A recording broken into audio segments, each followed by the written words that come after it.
galerinha, tudo certo, gente? Bom, vamos lá hoje falando de Egito Antigo e já vamos definir que não é possível falar do Egito Antigo sem falarmos de uma coisa fundamental. O rio, mais um povo antigo que depende do rio, em que o rio cumpre aquele papel fundamental para a sua própria existência. E esse rio é o rio Nilo, como dizia um belíssimo historiador grego chamado Heródoto de Halicarnasso. Olha só a frase do cara: o Egito é uma dádiva do Nilo, ou seja, só existe o Egito por causa do rio Nilo. Olha que maravilha, porque isso já nos esclarece uma coisa: a importância do rio Nilo para a existência da civilização egípcia. Então já parte desse ponto, o Egito é uma dádiva do Nilo. Isso também porque ao redor do Egito, olha só, a região é super árida, super seca, dificílima de se fazer qualquer coisa, porque ali tem a região, ali aquela região arrodeada pelo deserto do Saara. E não é pouca coisa o deserto do Saara. O deserto do Saara tem um tamanho quase equivalente, por exemplo, ao mapa do Brasil hoje, né? O território atual do Brasil. Então é uma região desértica, seca, mas ela é cortada, ela possui ali aquele fio de cabelo que vai dar origem à vida, vai dar origem à civilização egípcia, que vai ser o Nilo. Tanto que por volta de 8.500 anos antes de Cristo, se tinha ali vários grupos, e esses grupos eles vão se estabelecendo, eles vão ficando ali ao redor do rio Nilo. Essas comunidades elas vão se assentando, elas vão ficando ao redor do rio, até que essas comunidades elas vão criar os nomos, né? pequenas comunidades que vão ganhando cada vez mais corpo e também, veja só, organização. E isso também vai acontecer porque essas comunidades elas vão começar a dominar a agricultura, o cultivo de cereais, de trigo, vai ser muito presente ali. E o rio, veja bem, o rio Nilo, quando acontecia o período de muitas chuvas na nascente do rio, o rio subia, ficava alto. Só que quando subia, o humus do rio subia junto e fertilizava, deixava aquela região que não é fértil, né, aquela região do norte da África, mas ali ao redor do rio Nilo deixava aquela região fértil, fertilizada. Esse humus deixava aquela região propícia para receber plantações. E essas comunidades elas vão se fixando ali por causa dessas cheias e dessa formação. Isso vai atraindo cada vez mais pessoas para o rio Nilo. E claro, com o tempo, essas comunidades que vão ganhar corpo, a gente vai chamar elas de nomos, né? Porque eram comunidades lideradas por um nomarca. Elas também vão adquirir outras técnicas. Veja só, uma delas é que eles vão começar a aprender a desviar a água do rio, trazer o rio para dentro, para poder plantar e para poder fertilizar um espaço cada vez maior de território. E outro ponto que é importante é que o rio ele tinha momentos de cheias, mas ele também tinha momentos de seca. E essas comunidades começaram a aprender também a estocar água. Assim, essa água estocada servia não só para o consumo de pessoas, de animais e também para a própria plantação nesses períodos, nessa época em que não se tinha, né, a cheia do rio como um fator que ajudava nessas plantações. Então essas comunidades elas vão aprendendo a viver com o meio, saca? Vão começando a desviar o rio, vão começar a armazenar água, vão começar a controlar melhor a produção, a plantação, a viver nas épocas que eram as épocas ali das chamadas vacas magras, com o rio não ajudando. Então esses nomos eles vão se estabelecendo, e eles vão também se procriando, eles vão aumentando. Então daqui a pouco esse nomo, que era uma comunidade de 4, 5, 6, 10 pessoas, passa a ser uma comunidade maior, e a ocupação do rio também. Veja bem, o rio Nilo ele corta, ele é enorme, desde a sua nascente até, né, a sua parte final. Então isso vai juntando cada vez mais pessoas, tudo ao redor desse rio, que vão aprendendo a conviver também naquele meio. E é claro, a gente já viu, por exemplo, como aconteceu na Mesopotâmia, aqui no Egito também esses nomos eram povos independentes. E normalmente isso dava em conflito, isso dava em guerra, pela disputa do melhor território. Olha só que loucura, galera. Isso vai fazer o seguinte, esses nomos, eles vão ser liderados por esse nomarca. E eles vão começar a fazer entre eles, veja bem, alianças militares para derrotar outros nomos. Isso vai acontecendo. E esses nomos, né, liderados por esse nomarca, eles vão entrando em conflito e destruindo cada vez mais a liderança de outros nomos. Se nós tínhamos 15 lideranças, 15 nomarcas, passamos a ter 14, 13, 12, até chegar dentro dessas alianças e disputas de território, até chegar em um nomarca. Isso vai acontecer com a formação de 2 impérios no Egito. Tu deve estar te perguntando, o Egito deve ser só um? Não, o Egito se formou inicialmente com 2 impérios. O Alto Egito e o Baixo Egito. Mas presta atenção, cara, isso é uma sacanagem assim de tirar o óculos. Por quê? Porque o Alto Egito fica no sul e o Baixo Egito fica no norte. Ou seja, o Alto Egito fica embaixo e o Baixo Egito fica em cima. Isso é só para você enlouquecer o estudante. Pois então, isso acontece. Essa formação do Alto Egito embaixo e do Baixo Egito em cima. Então nós temos 2 Egitos, né, dentro, ao redor desse rio Nilo. Mas houve um momento em que esses 2 impérios, eles se unificaram em um só. Como? Quando o pessoal do Alto Egito, que ficava ao sul, liderado pelo Menés, invade e conquista o Baixo Egito. O cara do Alto Egito subiu e pegou o Baixo Egito. Cara, é muito complicado isso. Mas isso acontece, tá? Isso acontece, essa lucrada e tal. E a partir desse momento, a unificação. O Alto Egito e o Baixo Egito não existem mais. Agora é só o Egito. E o Menés, ele se torna o primeiro faraó. Então isso surge quando o Alto e o Baixo Egito se unificam.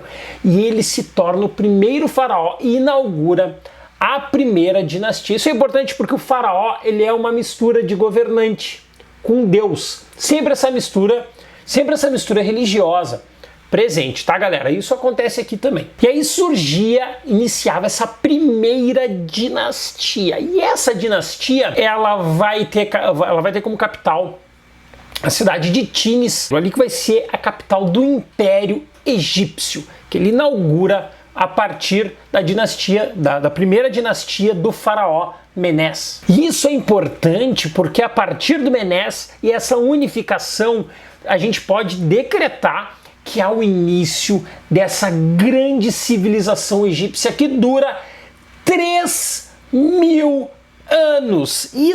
Esse marco inicial, né, a bola no meio de campo onde começa o jogo, de fato é aqui, é a partir desse momento, a partir dessa unificação organizada pelo Menés. Ele é o ponto de partida de todas as contribuições que nós vamos ver dos egípcios na medicina, na astronomia, enfim, em várias áreas, na cultura, na religião, enfim, é aqui que dá a largada. E para estudar essa trajetória de 3.000 anos, nós dividimos em alguns períodos para a gente conseguir estudar melhor, né, esse período de 3.000 anos do Império Egípcio. O primeiro é o Antigo Império. No Antigo Império a gente pode dizer que é um período de relativa estabilidade política e também de um bom progresso econômico. Essa é a primeira fase, um momento que a gente pode dizer como um dos mais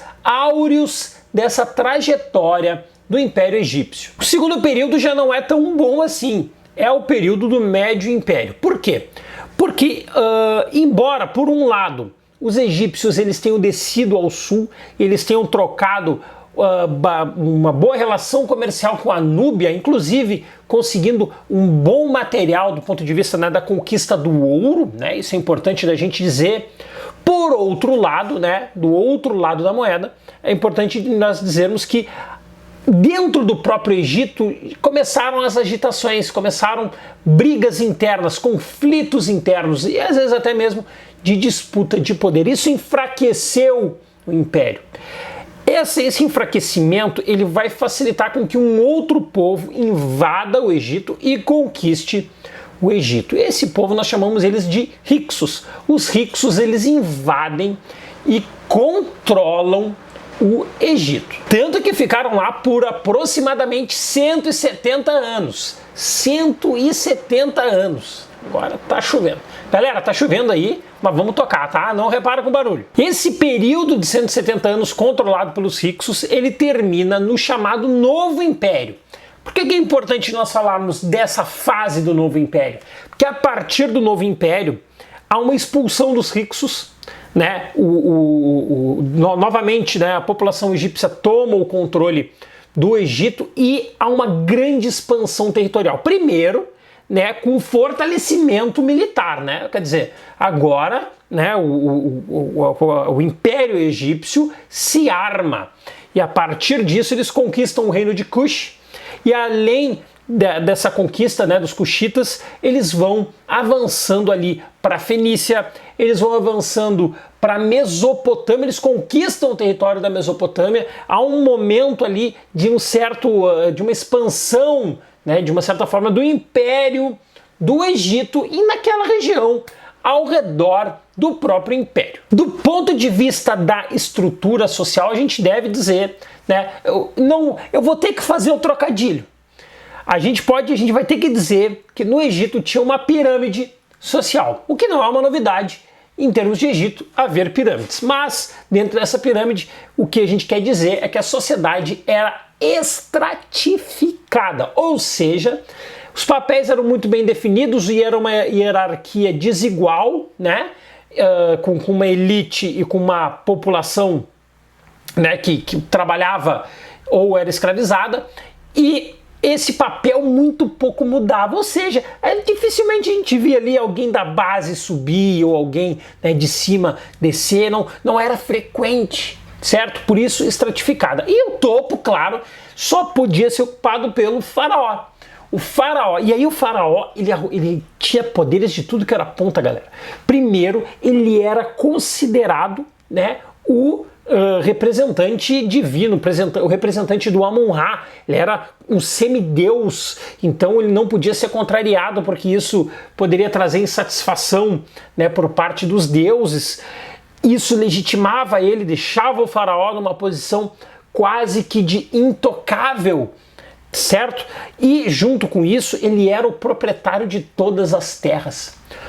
Todas as terras pertenciam ao faraó. Esse aí era a base do chamado, eu até não vou abordar muito, mas é o chamado modo de produção asiático, que tudo pertencia ao Estado, tudo pertencia ao faraó. Ele se colocava também como grande chefe militar. Ele chefiava, ele era o líder militar, era quem comandava as incursões militares do Egito. Mas veja bem, cuidado para não cair também em certas visões. Estudos arqueológicos também indicam, né, que existiram faraós mulheres, né, em sociedades antigas que normalmente a gente associa os altos cargos, né, ocupados por homens. Isso aqui não se aplica 100%. Nós tivemos também faraós mulheres. Já no segundo nível estava a família do faraó, mãe, filhos, esposa, que eram, inclusive, normalmente ocupavam grandes cargos dentro da estrutura do Egito. E claro, como o Egito era uma dinastia, o papel da família era fundamental. Normalmente, né, quem sucedia o faraó era o próprio filho. Então eles ocupavam, a família do faraó era o segundo nível dentro dessa sociedade. Seguindo essa hierarquia, nós temos os funcionários públicos que trabalhavam na administração do Egito e ajudavam, na verdade, né, o faraó a governar. E aí a gente destaca em especial o papel do vizir. O vizir, ele era meio que um braço direito do faraó e ele era também uma espécie de juiz. E os poderes que possuíam o vizir eram realmente muito grandes e também por essa proximidade que ele possuía com o faraó. Também vindo num terceiro escalão, os altos, né, cargos militares, os grandes militares e também os sacerdotes. A gente não pode esquecer sempre desse papel da religião junto, né? Inclusive legitimando o poder político. Os sacerdotes também possuíam uma alta posição social. E aí, por último, né, na base estavam ali os trabalhadores livres. E esses trabalhadores livres ficavam juntos também com aqueles que eram escravizados, aqueles que eram ou escravos de guerra ou prisioneiros também, escravos por dívidas, que era uma coisa muito comum nas sociedades antigas, a escravidão por dívidas.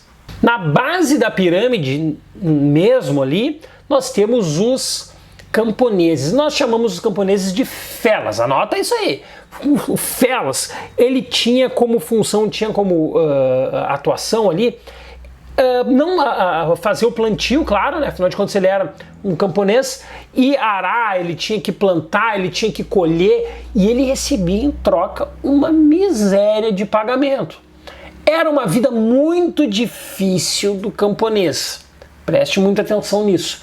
Isso é importante de nós vermos, porque a partir disso nós vemos o poder do faraó como proprietário de terras, que além, né, de receberem um pequeno pagamento por todo o trabalho que os camponeses, que os felas ali, né, esses camponeses produziam, eles ainda pagavam altas taxas de imposto. E esse imposto era, né, em produtos que eram concedidos, né, e os representantes do Império Egípcio guardavam esses produtos nos seus armazéns. Aí, junto com isso, com essa condição que era uma condição terrível de vida, eles também eram convocados às vezes para fazer trabalhos para o Estado, trabalhos de construção de diques, trabalhos para construção de estradas. Então, cara, era a base da pirâmide, a que mais sofria, a que mais trabalhava, a que tinha a pior vida e a que não tinha escolha, porque a estrutura social ali do Egito obrigava a isso. E aí, claro, junto a eles ali, juntos aos felas, os escravos, embora a maioria dos escravos fossem sim prisioneiros de guerra. E ficou muito claro até aqui esse papel da religião, certo? Bom, importante de destacar em relação ao papel da religião que eles eram politeístas, ou seja, os egípcios eles acreditavam em vários deuses e essa crença estava ali presentíssima na estrutura do Egito. E aí nós tínhamos ali vários deuses, Horus, Ísis, Tote, Amun-Ra, enfim, vários, cada um às vezes com uma função específica. E junto com esse politeísmo, né, havia crença na vida após a morte, ou seja, de que teria vida após a morte, e isso vai ser fundamental para a criação das técnicas de mumificação. Por que se mumificava? Se mumificava para conservar os corpos, olha só. Eles faziam isso e isso trouxe um conhecimento por parte dos egípcios, assim, talvez um dos principais, talvez o principal, o que mais conhecia de anatomia, pela limpeza que se fazia do corpo. Certamente até acho que vale no futuro um vídeo específico só sobre a religião no Egito Antigo. E essa estrutura politeísta que acreditava em vários deuses, né, e acreditava na vida após a morte, com as técnicas de mumificação, ela vai ter uma duração longa, mas houve uma tentativa de terminar com o politeísmo e começar o monoteísmo. Isso foi tentado pelo rei Amenófis IV. E ali por volta de 1350, o Amenófis IV, ele proíbe o culto a qualquer outro deus, só podia agradar um deus. o Atom. O Atom, ele era o Sol. Só se podia agradar ao deus Sol. É o único que existe. Diz isso Amenófis IV. E ele vai trocar o próprio nome. Ele vai deixar de ser Amenófis IV e vai virar o Akhenaton. Akhenaton, aquele que agrada a Atom, ao deus Sol. E o Akhenaton vai também criar uma nova capital, a Akhetaton. Né? Então tudo vinculado, tudo tentando agradar ao deus Atom, que era o único, na visão, né, defendida pelo Amenófis IV, o único que deveria ser cultuado. Isso deu certo? Não, porque logo em seguida, quando ele morre, a galera não deixou de cultuar os seus deuses. Então logo em seguida acontece uma transição, né, do Amenófis IV e o politeísmo retorna. Então houve uma tentativa de monoteísmo que só funcionou enquanto o faraó esteve presente, feita pelo Amenófis IV, o Akhenaton. E ali por volta de 3100 a.C., uma outra contribuição do Egito vai ser a criação de um sistema de escrita. Sim, a gente já tem lá a escrita na Mesopotâmia, mas nós temos aqui uma nova escrita, um outro sistema, um sistema de escrita hieroglífica, onde se escreve por meio de sinais, os hieróglifos do Egito, né? Essa escrita hieroglífica, ela vai ser a base da escrita formada no Egito Antigo. E era um sistema de escrita super complexo, porque às vezes um sinal representava uma ideia, um sinal representava um som, olha só, ou um objeto. E às vezes se lia daqui para cá, daqui para cá, daqui para cá. Saca? É dificílimo. Era tão difícil que havia uma profissão específica que sabia ler e escrever, que eram os escribas. E, cara, vai por mim. A galera ali, que dominava isso ali, que eram os escribas, era uma parcela pequenininha. Era uma elite, já eram considerados, de uma certa forma, uma elite, em razão desse domínio da escrita hieroglífica. Então era super difícil, até hoje em dia para os arqueólogos é um pau tentar entender o que estava sendo dito nesses vestígios arqueológicos das escritas hieroglíficas. Tanto que assim, os escribas eles começavam, né, desde os 5 anos de idade e iam até a adolescência e tinham que continuar estudando, porque os sinais eles também iam mudando, né, como a nossa língua muda e tal.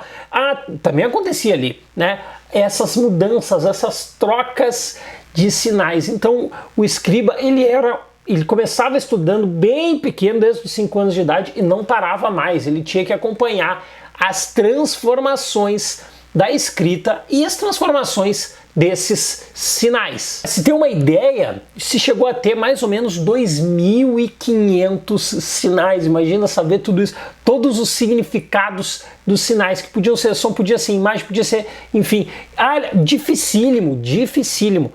E junto com isso, né, o material que era utilizado, que era o melhor material, era o papiro. Só que o papiro era caro, era um material difícil de se produzir. Então, na verdade, o papiro ele foi utilizado mais pelos escribas profissionais. Aqueles escribas amadores, eles já utilizavam um outro sistema. Normalmente ali com um pedaço de cerâmica, com calcário, enfim, era uma coisa mais rudimentar a utilização aí pelos escribas que não eram profissionais. E o Império do Egito, ele vai até o ano 30 a.C.